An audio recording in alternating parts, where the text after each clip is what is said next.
encourage critical thinking among your students? I understand you said there's a wide array of students coming from all sorts of backgrounds, so that would be helpful. But then how you as a lecturer are encouraging that among your students?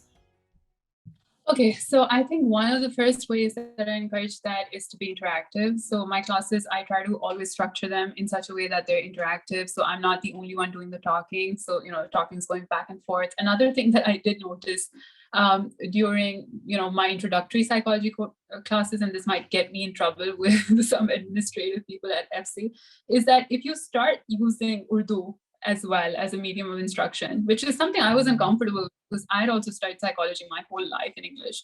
But if you start switching between the languages, it creates a lot of interaction in the class for some reason. Suddenly the interaction goes up. I haven't really done a research on this, but if I were to make an estimate, it goes up 50%. Definitely. More, students are sort of willing to participate, more of them, if you give them more real life examples. For example, I was teaching students classical conditioning in which you're sort of pairing out different stimuli. And I said, yes, if you for example, are in love with someone and you smell their perfume, and then later on the perfume reminds you. And my husband, this was an online class, and my husband's like, what the hell are you talking to your students about? This is not okay. But yes, it makes for greater learning because it's something that will stick to them. It's an example that is more relatable. Yeah, exactly, right. But as a teacher, you're supposed to have that distance and decorum as well, and I obviously understand that as well.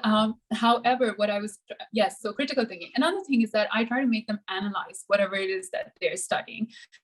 I try to make them write reflections in which they, I talk about how do these ideas relate to your own lives, especially when we're doing developmental psychology and we're studying about emotional and social development. So I always make them write reflections in which they're basically talking about how key ideas relate to them. So in, the latest reflection that I was just grading, students talk a lot about how when they read about these attachment styles, so they went and they talked to their mother about them and they asked them, what was my behavior when you used to leave? What was it when you came back? What was my reaction like?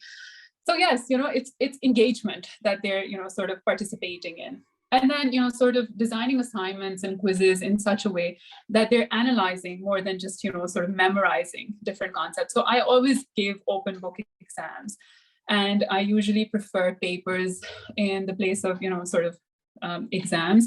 So, sort of making them think how the concepts apply to daily life.